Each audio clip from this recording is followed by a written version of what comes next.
everyone. I want to welcome you to the final performance and celebration of our 2011 One Book, The Things They Carried, by Tim O'Brien. My name is Sally Gabb, and I'm a member of the One Book Coordinating Committee. We on the One Book Committee are thrilled that once again the faculty, staff, and students at BCC have endorsed the idea that encouraging reading and creating a campus-wide dialogue are truly educational efforts. Faculty, staff, and students have embraced this book, the one we selected this year, through a democratic process. Faculty in at least 6 disciplines have utilized the book and encouraged students to participate in our numerous activities this fall. A total of 30 instructors informed us that they are using the book as part of their curriculum. And this has been done in 50 different course sections, in courses that include psychology, English, history, humanities, reading, GED preparation, English for speakers of other languages, biology, and many more. Actually, more than 1,000 students were in courses that have used the book or have attended at least one of our various performances and activities. Our BCC community has provided truly integrated and creative ways for faculty and staff to get involved. At this time, we are very pleased to welcome Vice President Sarah Garrett, who will provide greetings from the BCC administration. Sarah?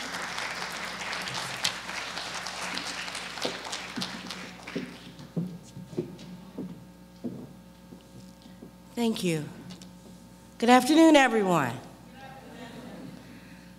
I'm so pleased to be here on behalf of President Sprague. Unfortunately, he could not be here, but he sends his highest regard for this event. He is so proud of the One Book initiative because it brings together the entire college community for something that is so precious: reading, and reading about books that make a difference. The Things They Carried is a book that I was so pleased, in particular, that the college community selected, and so was the president, being a veteran. And many of you know that he was just recently selected as the Veteran of the Year. And he ran missions that brought food and supplies into Vietnam, not once, but a couple of times. And I went to the event that honored President Sprague, and he's not one that, as you know, that boasts about his act of heroism. It always takes others to talk about that, but he is nothing short of a hero. And there are so many heroes in our everyday lives, families who have, who were affected by the Vietnam War, and heroes every day who are affected by the wars that continue. I always think about the Vietnam War because of all of my older sister's classmates who went off to war. Her entire class went off to the Vietnam War. And my sister passed away in 2000, but I remember her class reunions were not reunions, they were memorial services, because very few people returned from the Vietnam War. Those were the sacrifices. So this collection of works by Tim O'Brien had a lot of meaning to me and to many people who read these collections. And I know that for you who read it, it had to touch you. But for anyone who lived through that era. And I was a teenager, believe it or not. I know you think I'm ancient, you know, but I heard you laughing. But I was a teenager during those years, and I remember that many people, those who did come back, came back very changed. And we here at Bristol are recognizing that we must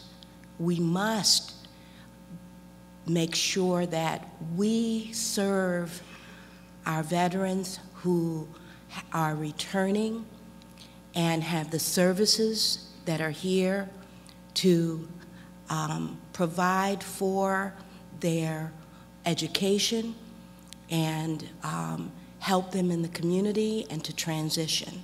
And that is something that the President and the Board of Trustees and our faculty and our staff are ready and up to the challenge to do, because it is the right thing to do.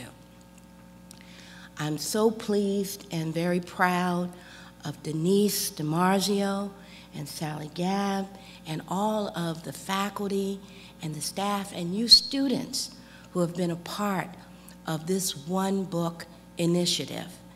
And I want to remind you that as we celebrate this closing event and all of the wonderful events that have taken place throughout this past semester and year, I want to remind you that in the lobby we have the relief effort that I please encourage you to give to.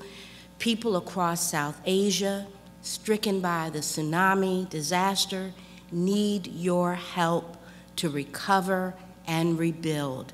Many have lost everything. So your contributions are desperately needed and will provide assistance to those whose lives have been devastated by this disaster. So in the lobby, there will be a collection box that is there, and all of the funds collected will be sent on behalf of the college to the Cambodian Red Cross. So please today, as we celebrate, give whatever you can give. If it is a quarter, if it is $1, whatever you can give, there will be a collection box in the lobby of H Building right outside. So please give. That's what we're about here. We're a family, and we help when others are hurting, when each other are hurting. So today we have a wonderful dance troupe that is here to celebrate our closing One Book event. Are you ready for them? You don't sound like it. That's right. Let's give them a round of applause. Thank you, Sally. Sarah, you took my notes.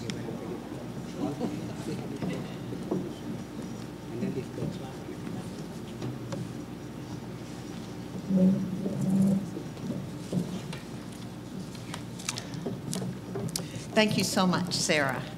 Your support and the support of BCC administration for our One Book effort is so very important to all of us. As part of our effort, we also announced an essay contest about our One Book, The Things They Carried. So it is with great pleasure that I announce our runner-up and first place winners in the essay contest.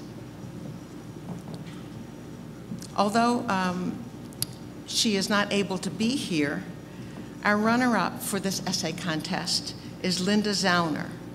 She was awarded the runner-up award for her essay, The Weight of Things. We want to congratulate her for her excellent essay. If we can give her a round of applause.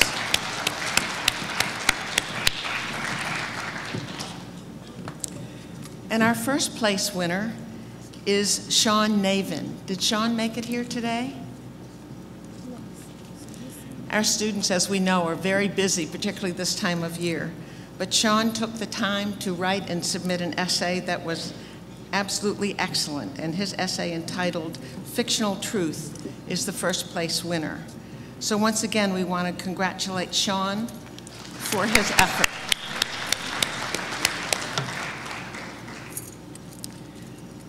Before we proceed to our exciting final performance today, we of the One Book Committee want to again emphasize the campus-wide support for our One Book activities this year. It takes a lot of partnership and individual contributions to carry out the One Book effort.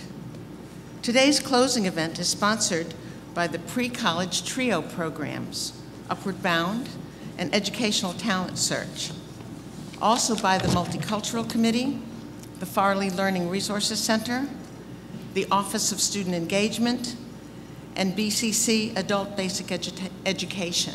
Let's give them a round of applause for their support for today's performance. I'm not going to take time to list the many, many other people and departments and organizations that have made our full range of activities possible this year. Please consult the back of your program, on which you will find a full list of the One Book Committee, the Coordinating Committee, as well as our many, many supporters. War and violence not only take hundreds of thousands of lives, but also take lives and take away more than just the lives of people. The vindictive forces of dictatorial regimes often separate people from their traditions and from their identity. However, the human spirit is stronger than violence. Through history, people have risen from the destruction of war to reinvigorate and recreate their cultural heritage. Such is the case with the Angkerwat dance troupe, a performance group from Lowell, Massachusetts, that has recreated traditional Cambodian cultural dances. I want to recognize that here in Fall River and in surrounding towns, we have a large and vibrant Cambodian community and many Southeast Asian students on our campus. So it is in honor of the creative and regenerative forces of these communities that we celebrate today. The Khmer Rouge is the vicious regime that took power during the Vietnam War. This regime targeted artists and performers and murdered more than 90% of those people that Cambodian culture calls bearers of the tradition. These are the folks who kept alive the traditional arts and cultural expression. The Cambodian dance tradition dates back thousands of years. Through dance, the Cambodian people have, for centuries, presented their mythology and their cultural history. Following the war and the collapse of the Khmer Rouge regime, few were left to carry on these traditions.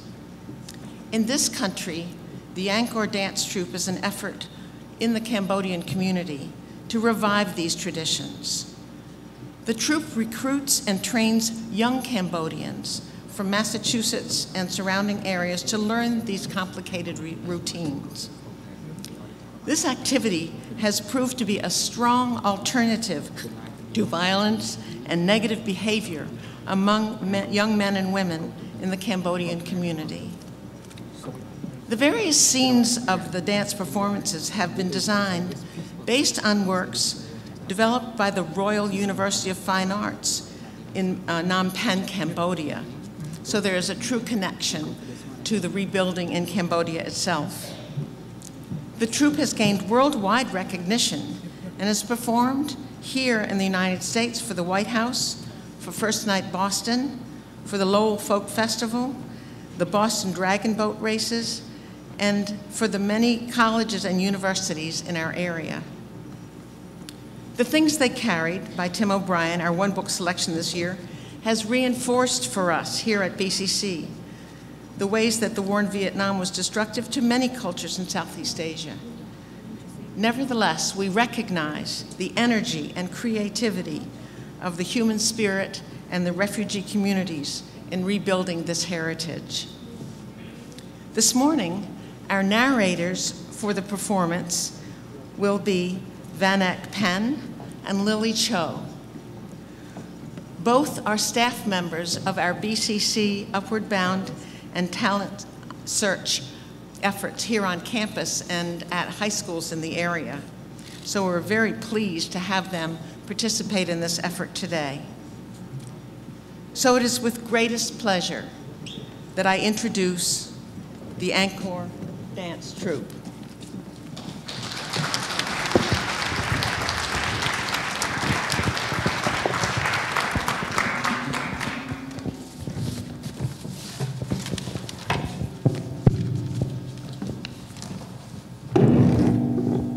Good afternoon. My name is Lily Cho. My name is Vanek Penn, and we are with the Angkerwat Dance Troupe. We will be the narrators. We are delighted to be here today, and we'd like to thank Denise DiMaggio and Bristol Community College for inviting us to perform this afternoon. Dance, drama, and music have always been prominent in the Khmer society, but these cherished traditions were nearly wiped out when the Khmer Rouge controlled Cambodia in the 1970s. Artists, and among those deliberately targeted, more than 90% of perished or fled. Cambodian folk dance. Folk dances are rooted in rural Cambodia and depict rituals of everyday village life. The dances honor skills that are typically undervalued in the rush towards modern life, such as fishing and harvesting rice. Dance motifs are commonly based on local legends and inspired by themes of nature, as well as ceremonies and customs that shape the lives of Khmer people. Just as classical dance is ruled by a strict form of and prescribed language of movement, folk dance is offered as spontaneous and was created for emotional expressions. Costumes are very colorful and reflect the traditional dress of the particular province or ethnic group within Cambodia, where the dances originate. The coconut shell dance. Climate warm near the equator, no winter. Cambodia has 2 seasons, dry season and the rainy season. You see coconut trees throughout Cambodia. After the meat of the coconut is carved out, Cambodian people often save the shells, polishing them, and using them for decoration in their homes. The dance grew out of a popular game that used coconut shells. The games was played during all kinds of ceremonies, but most often during weddings, engagements, and when the groom is escorted in a procession to the bride's home. The coconut shell dance is one of the most popular and well-known of the Cambodian folk dances. In its original form, it was a one-man show. In the modern-day dance, an equal number of male and female dancers perform the dance, signifying friendship and courtship. Please help me welcome the coconut dance.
Cambodian classical dance.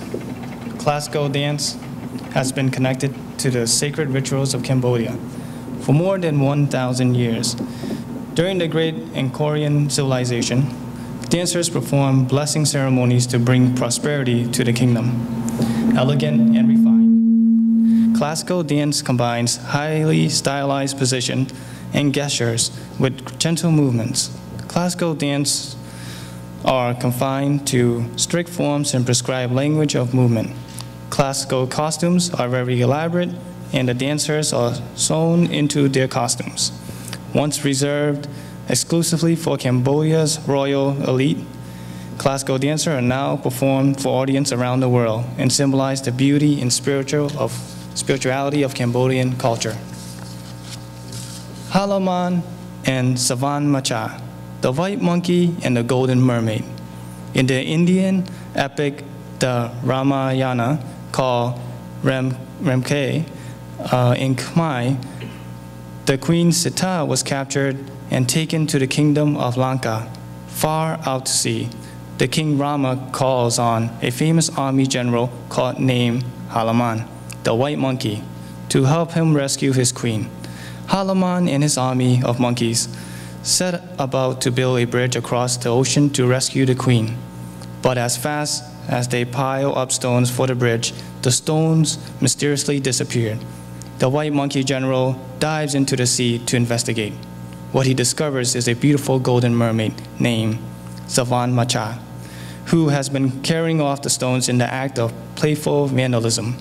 Halaman confronts the beautiful but troublesome mermaid Savan Macha. He can't help but be dazzled by her beauty and falls in love. And while she initially resists, Halaman uses a variety of tactics to get her attention, and eventually, as the story continues, past this chapter, he wins her over as his partner in the fight against evil. Please help me welcome the mermaid and monkey dance.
Our next dance that we will see is called the pestle dance. All over Cambodia after the harvest, it is a time for song and dance. The pestle dance celebrates the hard work of the harvest. The mortar and pestle are used in Cambodia to mill rice and grind spices. A mortar is a bowl typically made from stone, and a pestle is a club-shaped stick. Pharmacists use them to turn pills into powder. When threshing rice, Cambodians would use huge mortars and long pestles as tall as a person. Two people, each with a pestle, would pound alternately, back and forth in a constant rhythm. It's this rhythm, this beat, that provides the basis for the dance. You see this tool, the pestle, in the dances of other countries from Southeast Asia, Thailand, the Philippines, basically other countries that harvest rice. If you could imagine, after the hard work of the harvest, several days of pounding rice, the workers could hear and feel this beat in their sleep. So it was very natural as they joined in song and dance to celebrate the harvest that they would pick up their pestles as an instrument of the dance. Please help me welcome the pestle dance.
Solo flute by Master Kim Han Mies from the Royal University Fine Arts.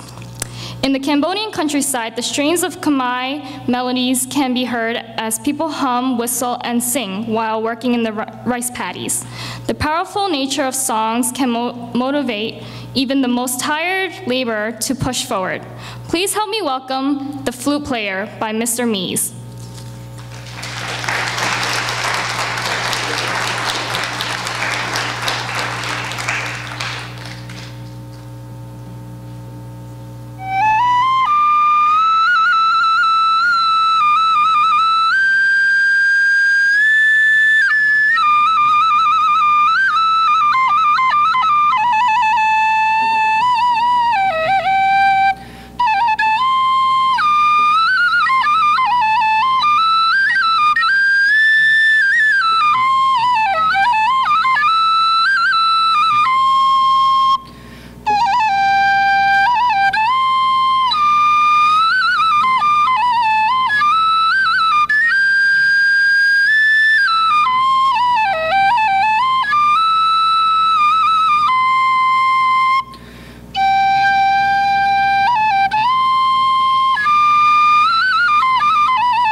We have one more performance for you. This performance is called the fishing dance. There is a saying in Cambodia, where there is water, there are fish. In this dance, you see two traditional methods of catching fish. Using braided bamboo basket called chnieng, young women scoop up water from the river into their chnieng. The baskets act as strainers. The water drains out through the bamboo, leaving small fish in the basket. The men use bell-shaped straps called amrut for catching large fish in shallow water. Love and romance are favorite themes in Khmer stories and dance. In traditional Cambodian society, young people are carefully watched and have few opportunities to get to know one another. But the fishing quarter is one place they have a chance to meet. At the beginning of the dance, young men come down to the river on one side and women from the other. You'll notice how happy and excited they are when they see each other. As they fish, they flirt with each other. The boys playfully snatch the girls' fishing baskets. When the others leave, one young couple stays behind and falls in love. At the end of the dance, the others return to tease and congratulate them. Please help me welcome the fishing dance.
come closer.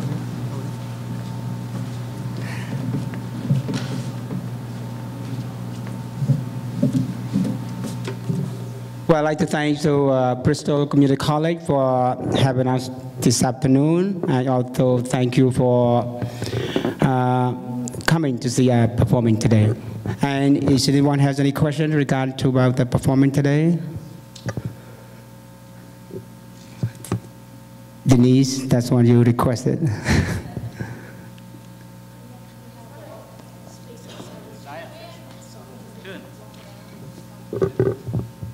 Okay, so it's down there, is that right? Okay, so it's just, so all the dancers have to go down there right now? Okay, just gonna do that. Okay, good, thank you. Huh? Yes, go ahead. Yes, we do have the older dancers there as well. This is like the third grade put this way, and also we have up to like 28 years old. That's why they have the older one in our dancer. Yes, we do have like grade 1 to grade 4.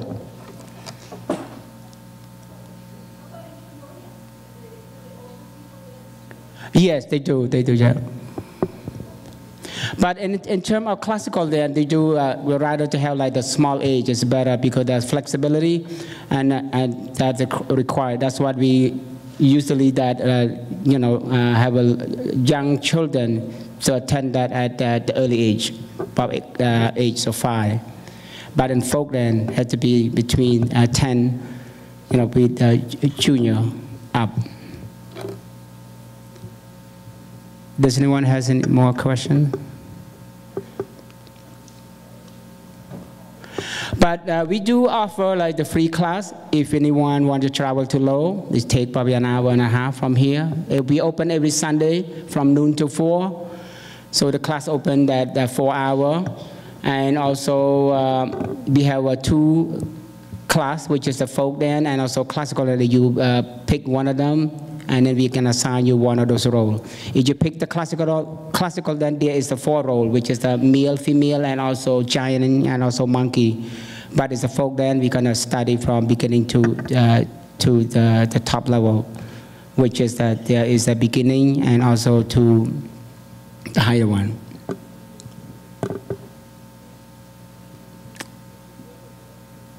Does anyone has more question? So if it's not, okay, thank you so much. Thank you so much.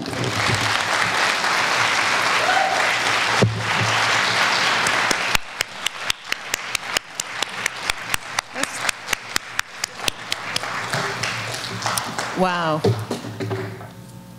Despite the violence and destruction of war, this performance today helps illustrate the incredible strength, ingenuity, and hope of the human spirit as they recreate the beauty of diversity in human culture. Once again, let's give a round of applause for our incredible performers today.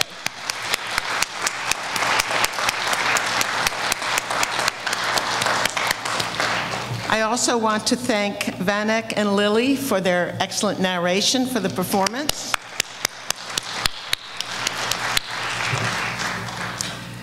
At this time, we'd like to invite you to join us in the Brick area for a chance to meet and chat further with our performers. There are also refreshments there, as noted. And as we conclude our One Book celebration today, we want to remind you that there are collection boxes placed outside for the Cambodian flood relief, and also to remind you that we are opening nominations for next year's One Book celebration. But once again, this has been a phenomenal conclusion to our One Book celebration this year. So once again, we thank all of you for attending and hope you'll join us in the reception area at this time. Thank you so much.